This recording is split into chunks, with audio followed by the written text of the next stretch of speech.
Minutes, everybody. We got 6 minutes till y'all are back to your daily routine here, and we got it fixed. I don't know what was going on there. It must have been some kind of glitch. Anyways, we're on. All right, like this is want to talk about ad hoc? Let's talk ad hoc. I think just kind of getting into it. It's sometimes we got to do audibles like we had to do this morning. So shout out That was a to huge one. yeah, that That was was a a huge huge one. one. That was like a And, that was like a 7 call play in the middle of a down, and it's funny, you threw Brady up there, and all of a sudden we're calling audibles. 100%. And maybe I called it, but at least we're not Dallas Cowboy fans, right? So it could always be worse, right? So we can let's not get into banter, but wait for Jeff to kind of get into it. Dan, I think as we're kind of going into fourth quarter, a lot of people, we talked about it yesterday. A lot of people going into RFP season, and they think that, hey, business kind of slows down or kind of stops. Let's talk about strategies, like what we kind of do to basically close customers in the fourth quarter.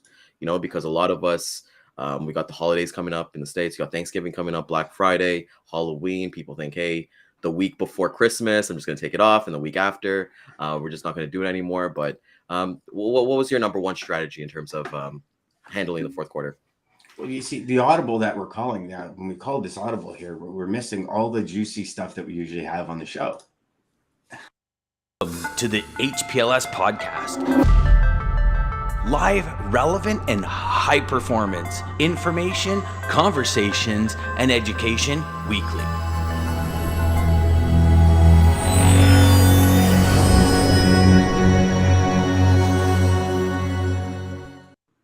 That was perfect timing because I really had to blow my nose there. So, yeah, sorry about that, boys.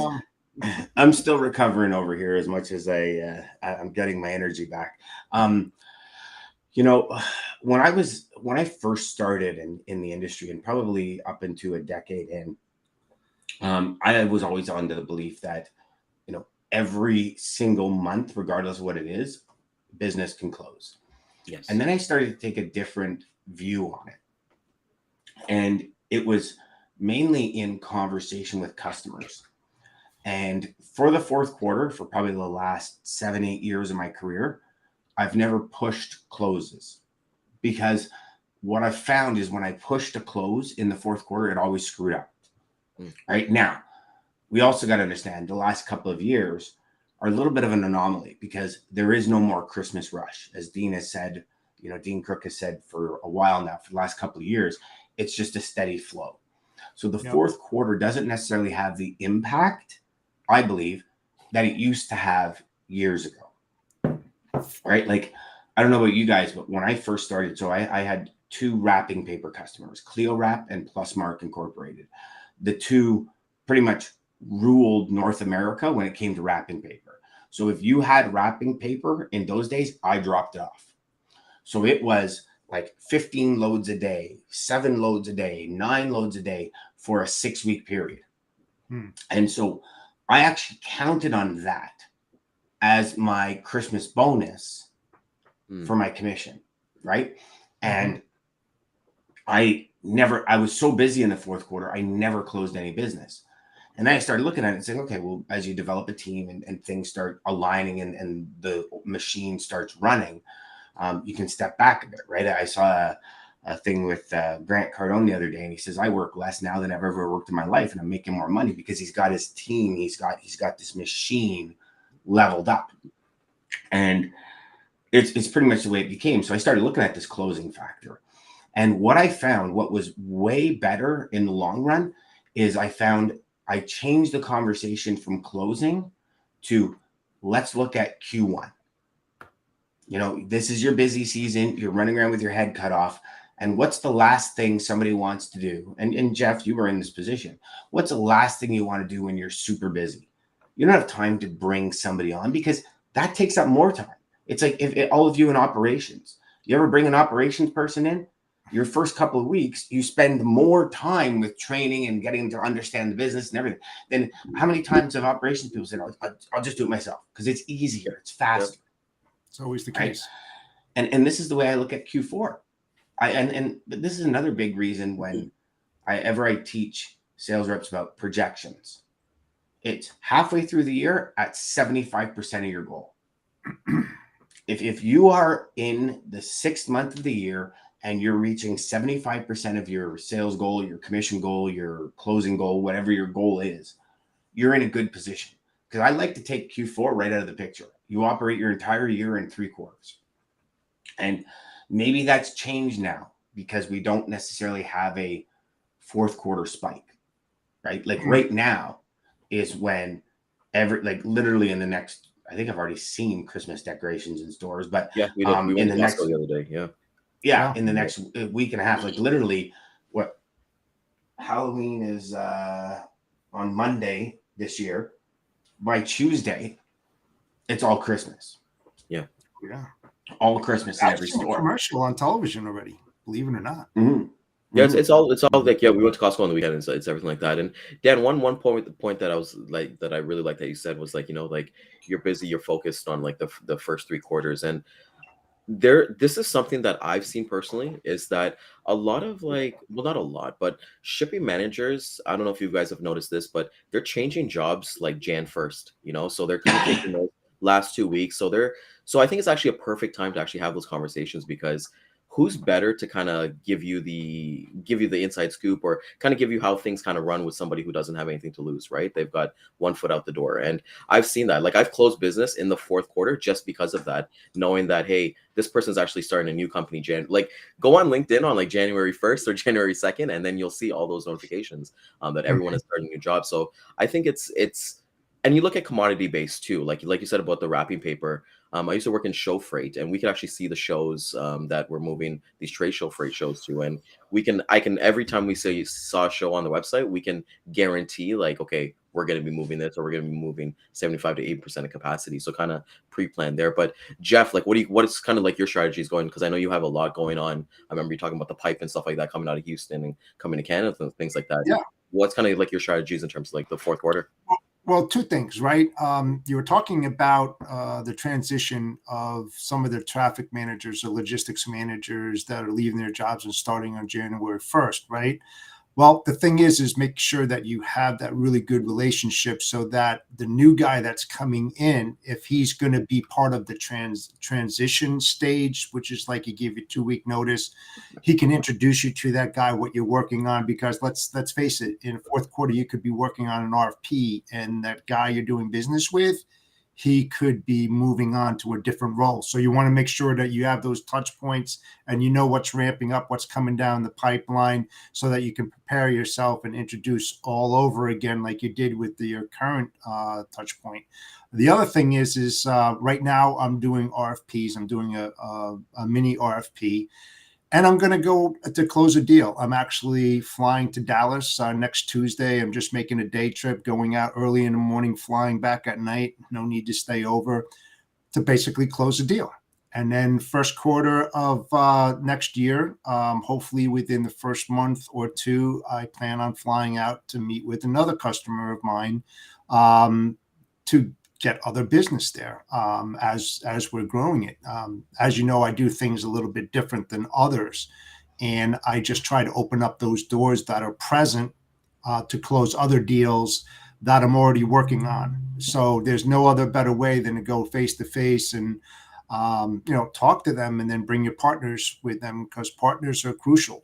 Whoever is involved in the account, you bring them along, or try to bring them along, because the more the merrier, the way I look at it, so that they can, talk with that individual and understand them and meet them for the first time sometimes. So that's where I'm at right now. So I always look forward to the 4th quarter. I mean, there's a lot of different reasons. It's peak season. I mean, the CPG, you can see a lot of that product moving to get into the stores. I mean, when I was doing it, Circuit City, Best Buy, I mean, you name it, we were killing it and doing 30, 40, 50 truckloads, during this time, to make sure they got out at the end of the month to meet sales quotas. So there's many different things that happen in the 4th quarter, and you shouldn't refrain from trying to close deals. It's actually a very good time to close deals if you have those very good relationships. Interesting. I like the fact, so twofold. One, do you still see those spikes in the fourth quarter?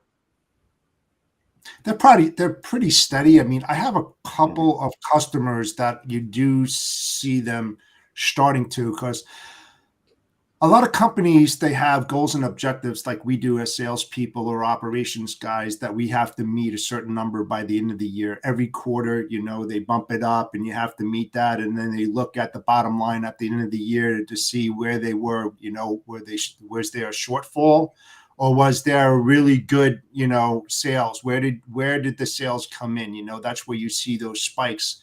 And a lot of what's happening right now is that they have excess inventory. Everybody knows that from last year, and now they're having great demands, and they're running huge discount programs to try to move that inventory so they can make room for new inventory in their warehouses and DCs, because they're just busting out at the seams. So on that side, with the imports coming down, you see that the imports are coming down, but they have all this excess inventory that I'm doing a lot of transfers from one facility to another facility to get closer to the customer, right? And that's a whole different story with network design. I see that as being the Black Friday specials that they're just going to blow out just to get rid of them. And right.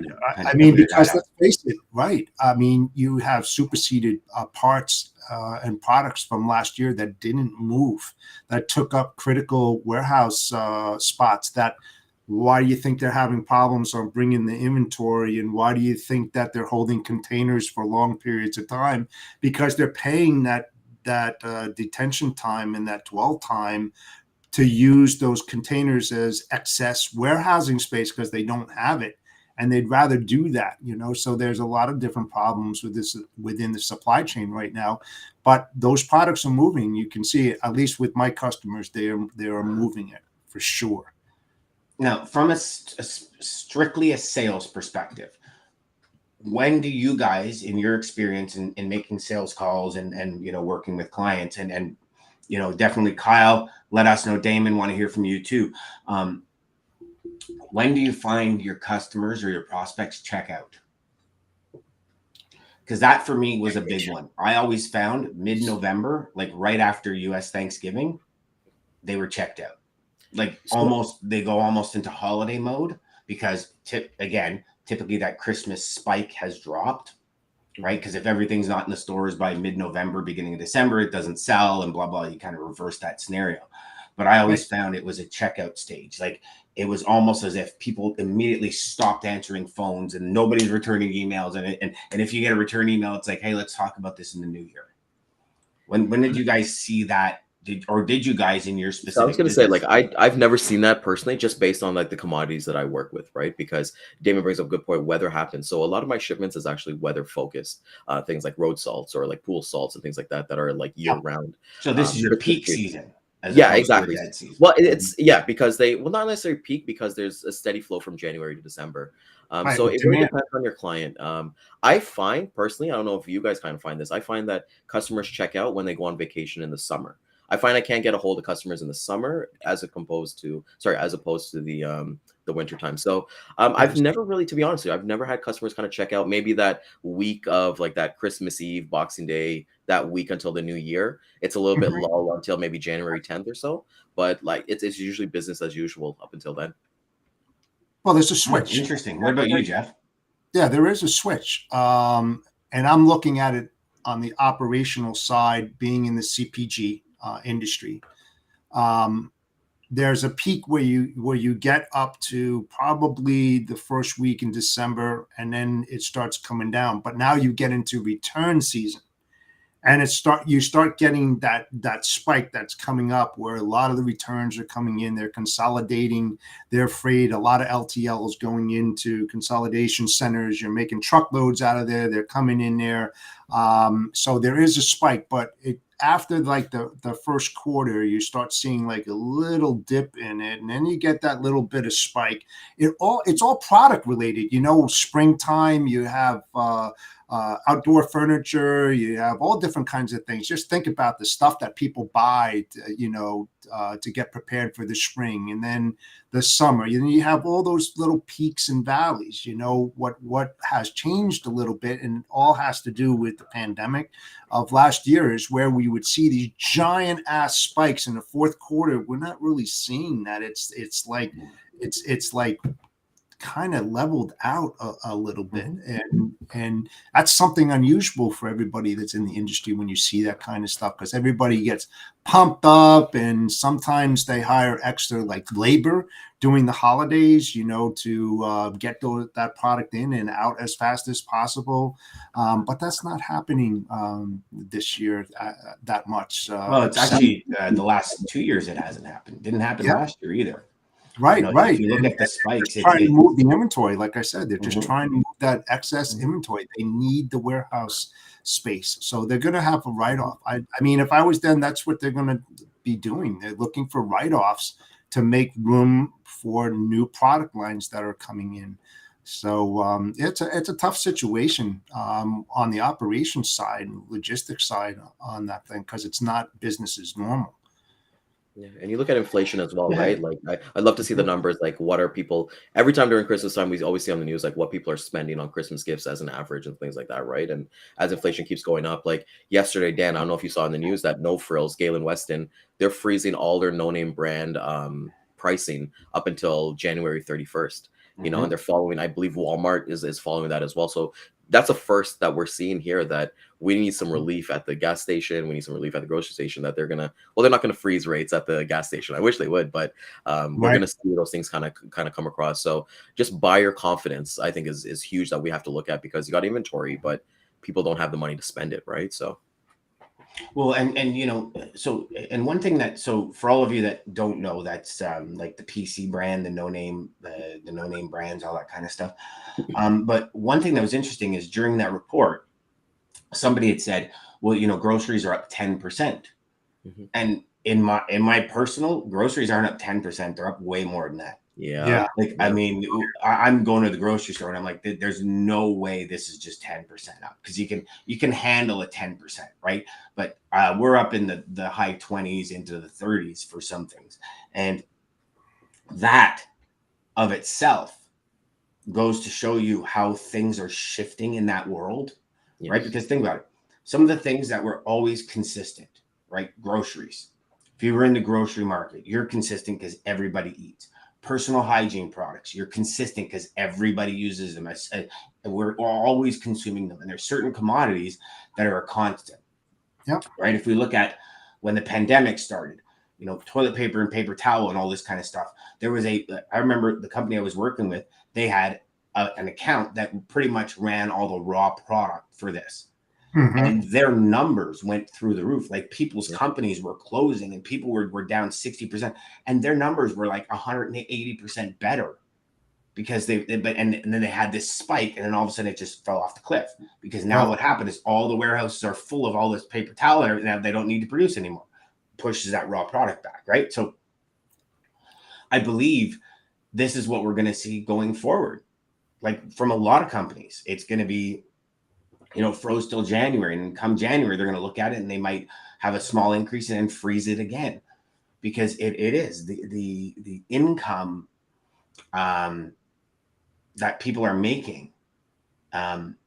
Even with some of the salaried employees that got raises, it doesn't put them any further ahead. No, it doesn't. It just sucks up what they would. So they're in the same position. So if they were able to afford $500 a kid last year, they're probably going to be in that $400 or $500 range this year if their company gave them that raise. Right? And so it's a tough nut to crack. Now, I think the different balance, and I'm hoping this is the way companies are going to act in the fourth quarter, is I have so much inventory. Let's just blow it out. Yeah. And that's where I do believe that the big Targets, the Walmarts, and all these people that pre-bought all this inventory and it didn't sell. Yep. I think there's going to be some killer deals, which is going to turn, $1 into $1.50 worth of spending, if that makes sense. Or maybe not $1.50, maybe $1.25. But I believe that's going to be, yeah, I think that's going to be the route for this year. So I don't think it will be big numbers at the end when they talk retail, because those numbers were slashed 30, 40, 50% to All right, they're purchase. going to go down this way. You'll see the 'Cause what are you volume, going to do? right? You'll see the volume increase, but the revenue is going to decrease because of those Yeah. sales. Yeah, It's like I know a couple of people that own Canadian Tire stores here, Mhm. right? So at a Canadian Tire store, there's an X amount of storage. So Yeah. he's leasing warehouse space from me to the tune of $15,000 a month. Mhm. And I'm like, what are you going to do with it? He goes, I'm blowing it out. He goes, Yeah. Canadian Tire has a finite timeline where they say then the store owner can blow it out. Because, you know, you go to one Canadian Tire and it's like 30% off. You go to another one, it's not even on special. So there's a specific timeline.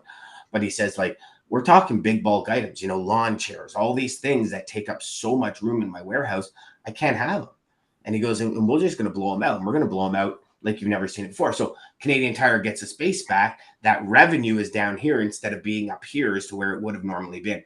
But they reclaim that space, and now they don't have the excess inventory. And it's every company you hear about. Well, you look at that too, right? Like during the pandemic, right? Like in Canadian Tire, all their sports equipment was taken care of, right? Like they were completely sold off the shelves. You look at sporting bikes and treadmills. Now for them to actually store that in the store and nobody's really buying that stuff anymore, it's like, hey, well, let's move it somewhere else because it's not going to sit here and sell, right? Let's get the Christmas trees up. Let's get the other things that are important to people up. Well, an even bigger one. So when I was talking to him, he said the big killer this year was gazebos, outdoor barbecue sets, and all this stuff. Because last year they sold like hotcakes because everybody was working. Everybody was home. Yeah. This year people are starting to travel, are starting to do things more. So Canadian Tire prepped and brought all of this stuff in. And he goes, Dan, like you're talking 700 or 600, 500 pound boxes that are like 2.5 feet wide by 8 feet tall. And I got 50 of them in my warehouse. Because you know what I can put in that spot? Exactly. Right. So like these are the things that are going to be blown out. And these are big bulk items, but they wanted them because they sold out. I mean, they're heavy, they're big money makers, right? Like big ROI on Yeah, like and I never knew Walmart how will not expensive take being a a dog product was. in unless they're upwards 50% profit. Yeah, and you know something, when you're looking at warehouse space and operations and logistics, I just see in the future, I see a lot of pictures of the warehouses out there, but this one picture stood out, and I worked in an environment like that. Narrow aisle order pickers creates more space in a warehouse so you can store a lot, because when you think about the width of an aisle and now you got those narrow aisle pickers, you know, you're increasing the space. I just see that coming down the pike more often, higher and narrower, because they're running out of warehouse space. Dan, we had with Dean on, we were talking about, you know, over the next 10 years, the warehouse space that they said they needed was like 1 billion extra square feet. When you think about that number, that's why I'm saying I think we're going to start seeing a lot of these new warehouses being built with narrow aisle order pickers. I mean, they need the space. They need it for these kind of problems. Like Jeff, we go through phases, right? In everything. Like if you look at the housing market, houses being built today are being built around home offices and kitchens. That's the two main things. Like Mattamy Homes are built. One of the biggest builders out here are building around home offices. 4 years ago, before COVID, a house wasn't built around a home office. Now it is. So I think this is just the next phase in logistics. Is how do we, you know, condense, go up instead of out, and get more done in less space. Well, I love that you say that, Dan. Yeah. Mm-hmm. So I love that you said that, because like I just moved into a house like where we hit a year into our house, and our house is exactly like that. It's high. Like we have 3 floors plus the basement, you know, and when the house was getting built, my wife and I would drive here, and then we'd be like, how the hell are they going to put this house here? You know, how is it going to fit? And now we're like here, like the reason why I'm able to do this here is because I have this whole floor to myself. Right. Other than like, so just coming back to your point, like that's how people are kind of building. They're going up high instead. We're seeing a lot more condos. And we're seeing a lot more townhomes instead of looking at those big open properties. But sorry to interrupt. But No, it's fine. You see, no. so in our house here, we put a bedroom in the basement, like redid the basement, did full bedroom, all that kind of stuff, bath and all that, because my wife and I needed an office. And we didn't have another bedroom.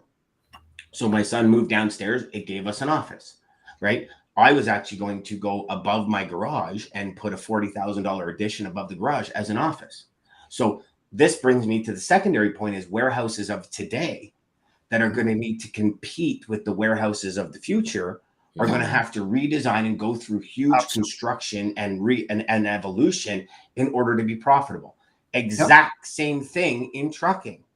What was profitable 2 years ago, 3 years ago is not profitable anymore, right? Like you look at all of these micro warehouses popping up because and people are like, oh yeah, but Amazon created a market where I want everything today or tomorrow. Exactly.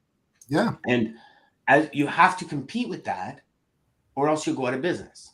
Yes. Yep. And the same thing. I mean, it's and so you look at all these warehouses that are around today, and the question is, are they going to be around in a couple of years? Because can they afford the $700,000-$800,000 renovation to stay profitable and bigger to stay competitive? Yeah. Exactly. It's a big And question. when you think about the inflation and the cost of living, right? So the ones that did go back to the office will be more affected by that than the ones that are now working fully remote. So you've got the ones all the way over here that aren't affected that much, but the ones that are taking the bus or the train or driving into work, those are the ones that are getting affected most. I think So the transition from what we've seen from the pandemic when everybody was working from home, maybe a couple percent were still working in the office, but they adapted to that change. They had no choice and then they said to themselves, hey, guess what? We're productive, we're efficient, we're still moving the peanut forward, we're still making money. And now they have accepted it, So yeah, we're struggling, but things are changing rapidly. The whole work environment that we knew way back when has changed unbelievable. I mean, when you really think about it, it's just, and some people just can't adapt to that change. It's very, very difficult. And I know we got off the fourth quarter topic, but yeah. But I mean, I think it all plays. If you've got clients right now that you're looking to close and there's a challenging close, I used to say all the time to clients in Q4, listen, I'm just looking for some clarity here. Yes. What's the realistic, like how realistic is it that you and I are going to start working together in Q4? Like what's on your plate? What do you have to accomplish in order to meet your mandates? Yeah. And how can I help? And if it was always you know what, Dan, it's just to bring a new person in, to train them to do all this. I don't have the time. Okay, perfect. Let's talk Q1. What are your goals, mandates? How can I take the next, call it mid-November, the next 6 weeks of this year, and put something together for you that's going to rock your team in Q1 next year? And look forward as opposed to, okay, I'll call you in the new year. Like try and get some kind of project to go so you can send it to them the week before Christmas. Say, here's some great reading while you're off on Christmas, kick back with a glass of wine, put your feet up and have a read of this. And here's our presentation for 2023. That for me was gold in the end, gold, because they were like, oh, okay, perfect. You're going to do that. And you're staying in touch with them. You're still communicating with them. You're not just disappeared for 6 weeks when this is all going down. And then you roll into January. And, speaking to enough traffic managers, they remember the people that screwed up during Christmas season in January. Right. And they're like, okay, what can you do? What were some of the problems that you experienced this year during this, Q4? Because not only us, like, you look at shortages of this, shortages of that, our customers are having it as well. Yep. I got a buddy pretty high up at Sherwin-Williams, and he says, like, he goes, Dan, you don't understand how many times we've changed ink suppliers. Ink suppliers. He goes, it is crazy. This person says they can do it. 6 weeks later, like, we're done. You bought us out. We have none. And then then they've got demands because now cars are ramping up, like all the things that Sherwin-Williams paints go into, everything's ramping up. And he's like, he goes, I've almost had to hire a team for sourcing. So now you think about that. You call that traffic manager to try and close him in Q4, right? His perspective is, my freight's moving. Is it moving maybe at like the excellence that I want it? No, but it's moving. It brings me very little headaches. I've got massive headaches over here. Sorry, Dan. The last thing I want to talk about is adding a new supplier, right? So then you forward project. So just a little strategy. I hope it helps anyone listening. Okay. Something, the other thing too is the same holds true with clients that are already on board, where you want to close additional business by finding out what they're working on. What are you ramping up? What are your new products? It's a new year coming on. How can we help? Are you building any other new facilities? How can we help you do the transfers? How can we help you as we're helping you right now? Well, let's sit down and let's have a discussion. I firmly believe in working the customers that you already have on board. It's the fastest, most easiest way, because they know you as an incumbent service provider, where, they know exactly what you're getting. You've already fed them that, and they approve it and they like what you're doing. So why not expose that? Dig in, man. Dig in. Perfect time for the new year. Go after it. Yep. Yeah, and the one thing that I'll kind of leave off is, like, if you operate in your season, it could be like your whole life forever, right? So, kind of put in the work, get there, and you'll be extremely successful. And Dan, you weren't on the video that Jeff and I were talking about, but even finding new customers, like looking at job postings, people who are looking to hire for new people. Don't look at obituaries, look at new job postings, and then kind of leverage that as well, because I always love kind of having those conversations, especially. I don't know. I find like customers kind of like put their feet up a little bit, and come December, so they're willing to talk a little bit more. So have those kind of conversations from there. Definitely. Yeah. I got a 10 o'clock, boys. I know we started a bit late here. Yeah, of course. So one thing, we were able to do it. So yeah, we got it done. That's the thing. We showed up, we pulled an audible, and we got it done. And I just want to thank everybody for coming out this morning. It was we definitely had some difficulties, but we made it happen for you guys. Just if you guys, it was kind of a real pain in the ass for the first 25 minutes. It was, I know, right? One thing, and nothing was working. It was crazy. Yeah, it was definitely something that we had to do. So we'll definitely get the replay on time this time at 12 p.m. and 3 p.m. Eastern time on our social channels, Facebook, LinkedIn, and YouTube. Follow us tomorrow. We got Dean Data Day, one of my favorite days. So let's get to it, boys. See you guys. Have yourself a wonderful day. Have a great day, guys. See you tomorrow. Centurion Trucking. Our motto is people before profit. Today's market requires more transparency, consistency, and focus on what our clients need to win. Centurion Trucking and American Logistics are poised to help their clients achieve and surpass their targets. If you're looking for a team that honors your needs, dreams, and aspirations, then get a hold of Daman at American Logistics or Centurion Trucking and start